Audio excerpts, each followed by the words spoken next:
Jeshi la Polisi Kanda Maalum ya Dar es Salaam linachunguza vifo vya watu wawili, mume na mke, ambao wamejulikana kwa majina ya Anthony Hilary Ngabori au wakati mwingine Ali Ngabori mwenye umri wa miaka 46 na mke wake ambaye amefahamika kwa jina la Anna Amiri Juma anayekadiriwa kuwa na umri wa miaka 39.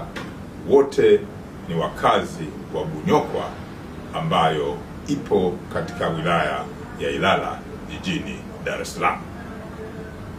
Tukio hili ambalo linachunguzwa na jeshi la polisi linadaiwa kutokea usiku wa kuamkia tarehe 12 mwezi huu wa Juni mwaka 2025 kwenye nyumba yao ya familia.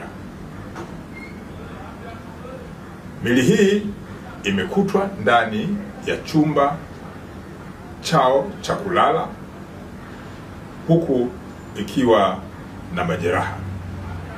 Uchunguzi wa kina juu ya tukio hili la kuhuzunisha unaendelea ili kujua na kubaini kwa kina chanzo halisi cha vifo hivyo vya wana familia.